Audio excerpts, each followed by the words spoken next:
Good morning all of 12th student. आज हम लोग प्रत्यावर्ती धारा में प्रत्यावर्ती धारा जनित्र अथवा एसी डायनेमो पढ़ेंगे। प्रत्यावर्ती धारा जनित्र क्या है? यह एक ऐसा यंत्र है जिसके द्वारा यांत्रिक ऊर्जा को, मैकेनिकल एनर्जी को प्रत्यावर्ती धारा के रूप में परिवर्तित किया जाता है। किसमें बदला जाता है? यांत्रिक ऊर्जा को प्रत्यावर्ती धारा के रूप में। इसका प्रिंसिपल क्या है? यह वैद्युत चुंबकीय प्रेरण के सिद्धांत पर आधारित है। किस सिद्धांत पर? विद्युत चुंबकीय प्रेरण के सिद्धांत पर आधारित है।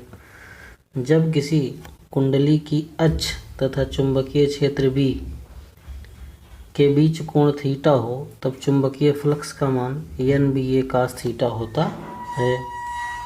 कितना होता है? NBA cos theta. ये मत लिखिएगा, यहाँ तक आपका हो जाएगा। फाई बराबर NBA cos थीटा, जहाँ थीटा बराबर क्या होता है? Omega T. तो फाई बराबर NBA cos ओमेगा टी। अतः कुंडली में उत्पन्न प्रेरित विद्युत वाहक बल E बराबर -d∅/dt होता है, हम जानते हैं। फाई का मान रख दीजिए NBA cos omega T. cos omega T का इंटीग्रेशन कर दीजिए, डिफरेंशिएट कर दीजिए, minus sine omega T into omega, तो हो जाएगा NBA omega sine omega T, जहाँ NBA ओमेगा बराबर E0 के, E0 बराबर NBA ओमेगा प्रेरित विद्युत वाहक बल का अधिकतम मान है। तो इस प्रकार प्रत्यावर्ती धारा जनित्र क्या चीज़ है? यांत्रिक ऊर्जा को प्रत्यावर्ती धारा के रूप में विद्युत ऊर्जा में परिवर्तित करता है और इसका सिद्धांत विद्युत चुंबकीय प्रेरण पर आधारित है। जब किसी कुंडली की अक्ष तथा चुंबकीय क्षेत्र के बीच कोण थीटा हो तब चुंबकीय फ्लक्स फाई बराबर NBA cos थीटा होता है। रचना देखिए, इसके 3 मुख्य भाग होते हैं। एक क्षेत्र चुंबक, दूसरा आर्मेचर, तीसरा सर्पी वलय या ब्रश।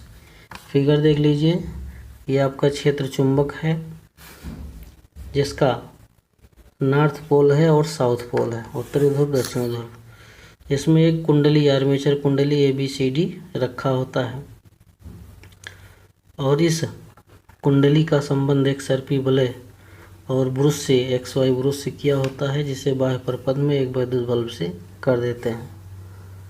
यह कुंडली चुंबकीय क्षेत्र में स्थित होने के कारण यह घूमती रहती है।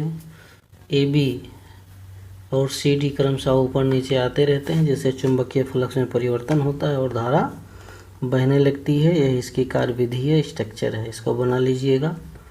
तो ज़रा देखिए, क्षेत्र चुंबक क्या है? हमने बताया शक्तिशाली अवतलाकार चुंबक होता है।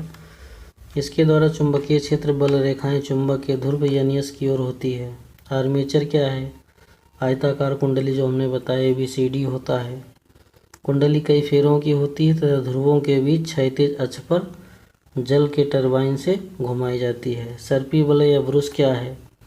कुंडली के सिरों का संबंध अलग अलग 2 तांबे के छल्लों से किया जाता है जो आपस में एक दूसरे को स्पर्श नहीं किए होते हैं और कुंडली के साथ उसी अक्ष पर घूमते हैं। इन्हें सर्पी वलय कहते हैं। इन छल्लों को 2 कार्बन ब्रुश XY से स्पर्श कर देते हैं। ब्रुश स्थिर रहता है तथा छल्ले इन ब्रुश के नीचे फिसलते हुए घूमते हैं।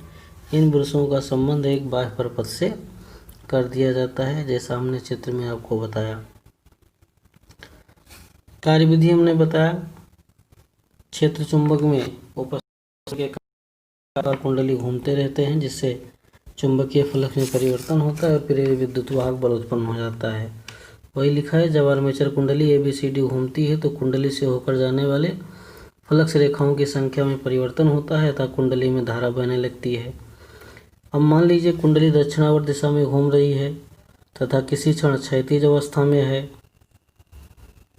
इस क्षण कुंडली की भुजा AB ऊपर की ओर उठ जाएगी और CD नीचे। AB क्रमानुसार फिगर में देख लीजिएगा, AB ऊपर CD नीचे।